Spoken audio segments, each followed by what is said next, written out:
Bei dem Zustand und der Lage, wo wir momentan sind, gibt es eigentlich keine friedliche Lösung mehr. Ich glaube, in diesem speziellen Fall ist mit Diplomatie eher weniger zu erreichen. Also zum Beispiel wie Anonymous das angesagt hat, dass sie jetzt den Krieg gegen den IS durchs Hacken führen. Ja. Und da sieht man schon deutliche Ergebnisse, kommt man vor. Und rein diplomatisch gesehen wird das, glaube ich, ein bisschen schwer. Es ist ja jetzt schon eine militärische Lösung im Gange. Europa bombardiert bereits. Ja, also Frankreich, aber... Frankreich, ja. Ja. Aber die anderen Länder meines Wissens auch. Ich glaube, England ist auch involviert. Ja, vielleicht passiert so, aber ja, wir hoffen nach einer friedlichen Lösung. Ja. Hoffen ist gut. Ich liebe eine friedliche Lösung, aber ich glaube, es wird eine kriegerische Lösung geben, weil die Menschen sich immer erwarten, dass sich die Politiker durchsetzen und Stärke zeigen. Und ich glaube, das ist das, was passieren wird. Das ist eine kriminelle Sache, kann man nichts beurteilen, ganz einfach. Aber ich hoffe, dass es in Europa, dass es Recht und Demokratie weiter fortsetzen. Wahrscheinlich im Sinne von, wenn man sich anschaut, was passiert, wahrscheinlich militärisch. Sinnvoll eher nicht. Also ich glaube, es wird so nicht lösbar sein. Ich denke, man wird es versuchen. Kriege haben im Nahen Osten in den letzten 60 Jahren absolut nichts gebracht. Es hat nur noch die Situation verschärft, die Ismen, also in dem Fall den Terrorismus, noch bestärkt. Like the solution should be like only peace. Die Lösung ist, diese politische Situation zu verbessern. Mehr Demokratie, mehr Reden, mehr Freiheit.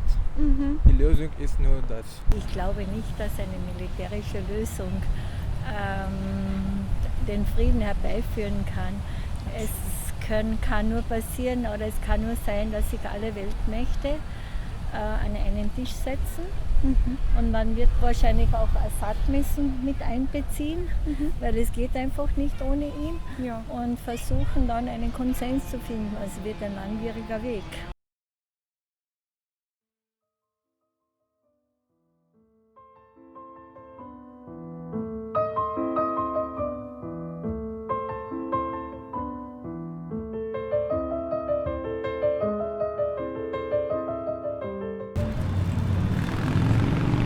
Diese Willkommenskultur sollte auch gut überlegt sein. Man soll den Leuten nicht nur Hoffnung machen, sie sind jetzt mal da, fein.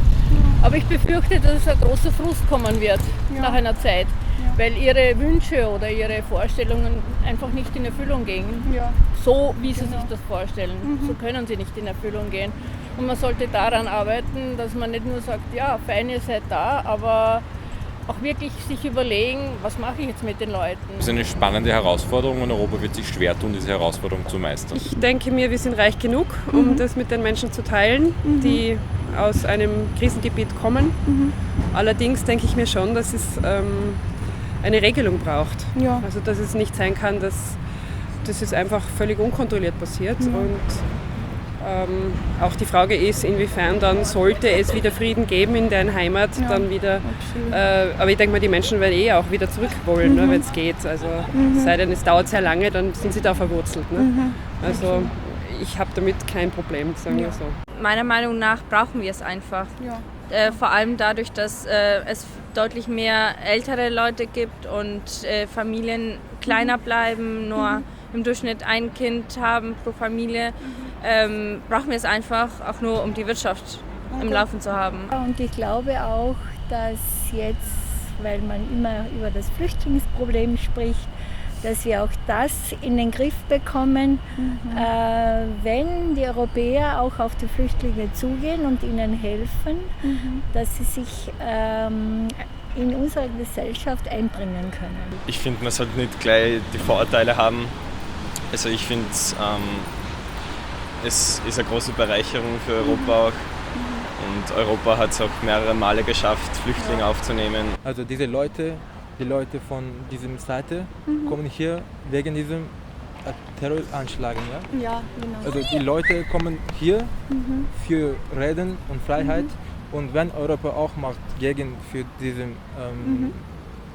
Bewegung, die Leute, die nur Freiheit möchten, ohne Terror und sowas, bleiben zwischen diesen zwei Europa und so. Ja.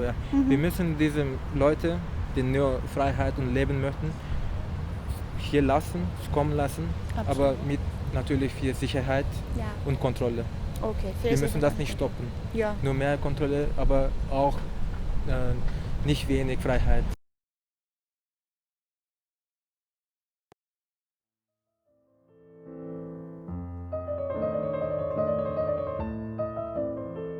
Also das ist eine sehr schwere Frage. Ich habe eigentlich gerade spontan ein Zitat im Kopf von einem Philosophen, einem griechischen Philosophen, der gesagt hat, wenn die Lichter von Paris erloschen werden, dann beginnt der 3. Weltkrieg.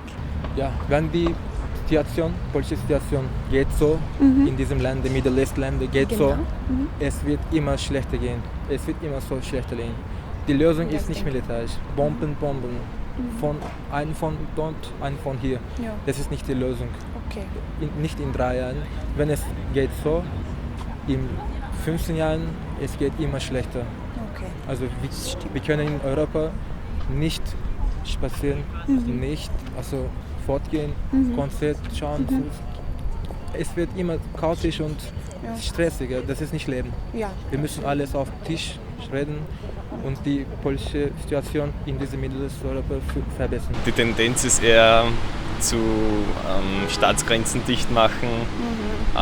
Die ganzen Regierungen werden jetzt mehr ins Rechte gelotst, also eher zu den rechteren Parteien. Ja. Also ist schwer zu sagen. Es gibt viele Menschen, die für ein offenes Europa stehen und es gibt viele Menschen, die für eine Festung Europa stehen. Und ich denke mal, es wird halt ein Kräftemessen werden zwischen denen, die viel Sicherheit brauchen und wollen und denen, die Menschen sehen in Flüchtlingen. Ja, an sich schon. Europa ist noch ein sehr junges Konzept, eine junge Idee. Von daher sehe ich viel Potenzial. Viele junge Menschen sind auch fangen gerade an, für die Europäische Union zu arbeiten. Vielleicht kommen dadurch neue Inputs. Es gibt tolle Programme. Ja. Also ich weiß nicht, ich stelle es mir jetzt nicht so kritisch vor. Es gibt natürlich die populistischen Parteien, die gerne ein bisschen Salz in die Wunden streuen. In 3 Jahren wird es nicht viel anders ausschauen als jetzt. Aber es ist eine positive Einstellung für die Zukunft. Selbstverständlich.